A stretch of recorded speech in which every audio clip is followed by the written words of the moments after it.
So I'm Benjamin Allen.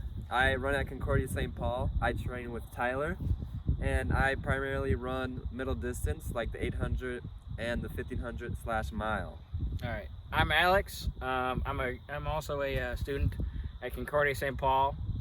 I am a sports management student with a business minor. Today we're going to show you a couple exercises to deal with runner's knee, and they're going to help treat it, and then they're going to also help prevent it in the long run.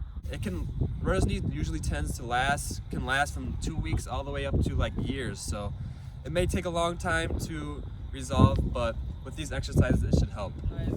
That I'm gonna bring you through is the single leg RD. Alright guys, it kind of got a little windy, so I'm just going to do a little voiceover to help describe it a little bit better. So when doing the single leg RDL, one thing you want to pay attention to is making sure that your knee doesn't go past your toe. That's a very common problem that a lot of people run into when doing this exercise. Also, when you're doing this exercise, you can add weights. So I'm kind of like replicating like using a dumbbell, how I kind of have my arm down. So you can use weights, but when you're first starting off, you don't have to use anything.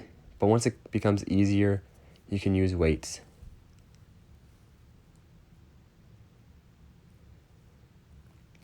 Another thing that I recommend doing is when you first start doing this exercise, you should try to keep your hips straight. When doing this exercise, people might tend to open up their hips.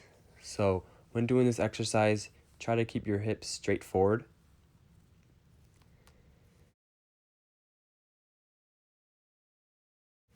And lastly, when you're doing this exercise, when you get down into that position like how I am, you should pause before going back up. So pause and then go back up, just to activate some of the muscles in the hamstring.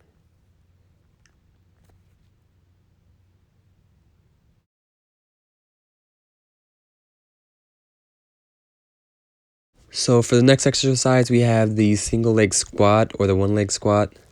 It can be called the pistol squat as well. So how to do this is your supporting foot should be placed flat on the ground and remain so during the entire movement. Your upper body should be leaned forward a little bit, and you can keep your arms extended to kind of help keep balance. So all you gotta do is slowly squat down. At the same time, keep your leg extended straight and then push yourself back up. So a couple things to watch out for is making sure that your knee doesn't bulge inward, so keep that knee straight. Also, you want to bring your hips back, and also you want to make sure that your knee doesn't surpass your toe. So those are just a couple things to watch out for.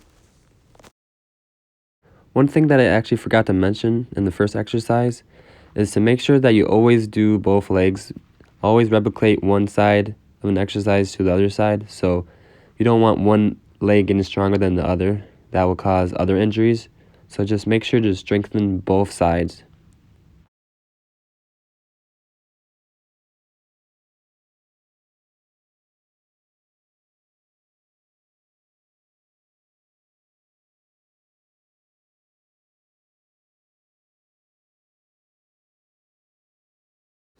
So for this exercise, we have the single leg glute bridge.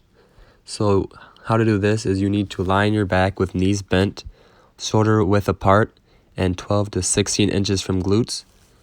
You have to lift your right leg so it's straight up in the air at hip height with your foot flexed, keeping your upper back on the floor. Engage your glutes, drive through your left heel, and raise your hips off the ground until your knee, hips, and shoulders form a straight line. That's very important to form a straight line when you're doing this. Also, you should engage your core all the time when you're going up, and then pause at the top, squeezing your glutes for 1 or 2 seconds, and then you have to lower back down and then start again. And then make sure you always do both legs.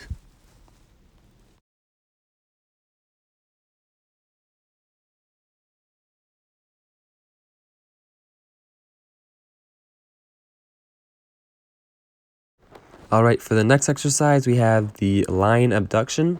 So you either want to lie on your left or right side.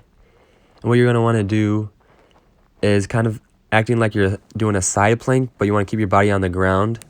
And all you got to do is raise your leg at about a 45-degree angle. One thing to keep in mind is to keep your foot flexed as you're doing this exercise all the way through. And when you're doing this, you also want to make sure you hold your leg out for about 2 to 3 seconds. After you're doing that, you want to make sure you do both sides. So this is also a modified version that I'm doing right now where I am bending my other leg. This is also a good exercise to work on your kind of outer thigh and hips.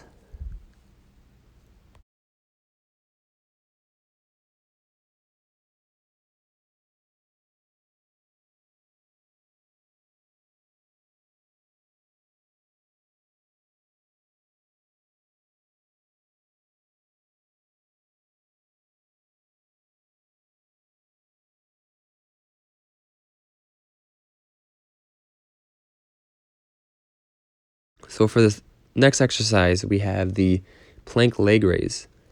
So when doing this exercise, you can either have your hands on the floor or get in a planking position with your elbows on the floor. So when doing this exercise, you want to lift your right or left leg up off the floor, keeping your pelvis parallel to the floor. You want to hold your leg out for 2 to 3 seconds, and then you want to repeat on the other side. Also, one thing I just wanted to add is to make sure your foot is flexed. I'm actually kind of forgot to do that on a couple of these reps, but just make sure to keep that foot flexed when you're doing this. So after these exercises, you definitely should feel a little bit of soreness in your hamstrings after. And if you don't really feel sore, it might be a little bit too easy for you, so I recommend adding some weight to these exercises or doing more reps and more sets. Alright, the last thing you can do before or after you run is roll out your legs. This can be pretty helpful just to relax the muscles.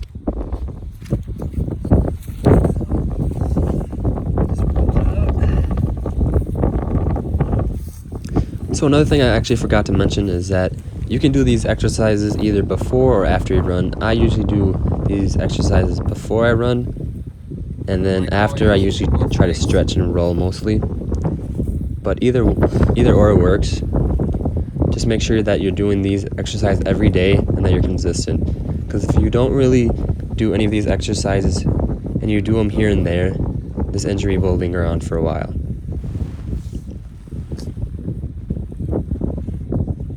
I just wanted to quickly say thank you for watching, and if you have any comments or questions or anything about running or training, please leave them below.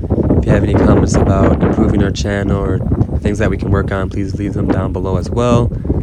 We appreciate you guys watching, and I hope you guys like and subscribe. Thank you. Hey guys, thanks for watching the video. If you like the video, please subscribe. Once you do these exercises, they can become easier. So one recommendation is you can always increase the reps and sets or add weights. You can also do different exercises. These are just a couple to choose from. And follow our Instagram. Yep, follow the Instagram.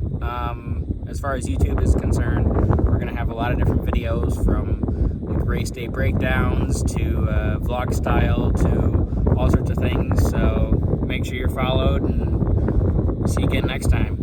Go team!